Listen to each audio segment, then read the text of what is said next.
C'est vrai qu'avant de pousser, un arbre a besoin de racines. Donc on apprend aux débutants à descendre leur énergie vers le bas, à prendre racine. Fondamentalement, racine, le point important, c'est le point 8 yin en acupuncture, le point de la vie et de la mort.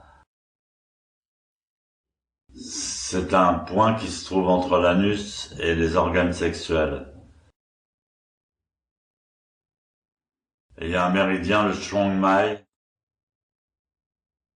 qui va de ce point-là, du périnée donc, jusqu'au sommet du crâne à la fontanelle.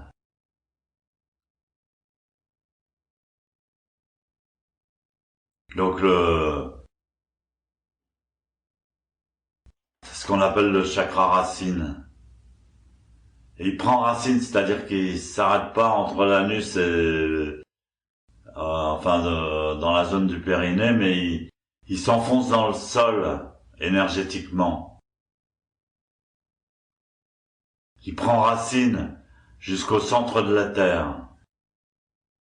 Et après, on prend conscience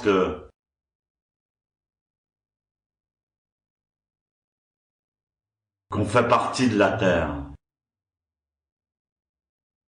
vitalement.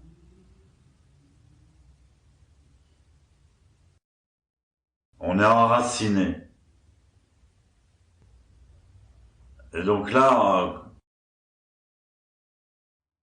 quand on contracte cette zone-là, du chakra racine, toute l'énergie, en fait, quand on porte son attention sur n'importe quel point du corps, l'énergie s'y accumule. On peut même sentir de la chaleur si on se concentre sur un point d'acupuncture ou sur une zone. La chaleur augmente tellement ça se fait automatiquement. Quand on renforce son chakra racine, donc on renforce aussi la dernière vertèbre sacrée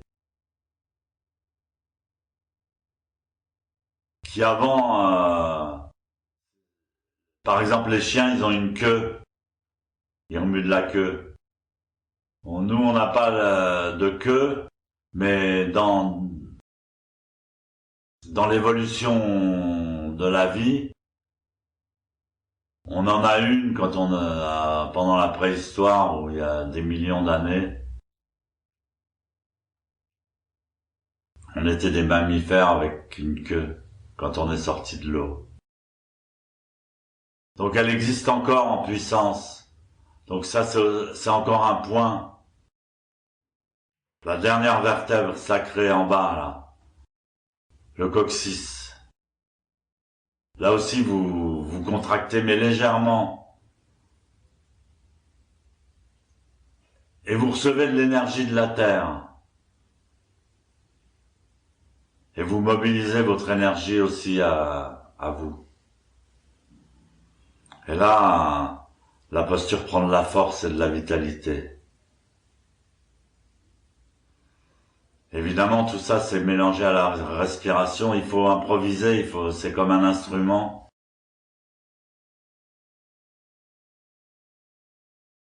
L'énergie monte dans la colonne vertébrale. Et donc, il faut pas aller dans l'excès, ni dans un sens, ni dans l'autre. Il faut maintenir un équilibre dans l'énergie. Être bien planté dans le sol. Ensuite, on relâche, on laisse le corps prendre. On fait confiance à son propre corps, à son propre zazen. Et le laisser s'équilibrer lui-même.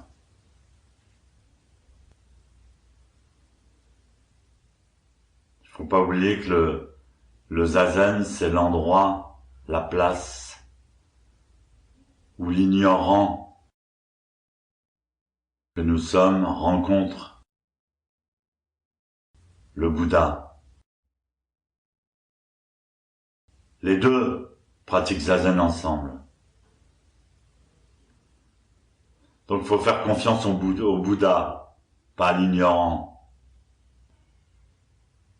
L'ignorant, il faut qu'il fasse ce qu'on lui dit, ce qu'on lui indique.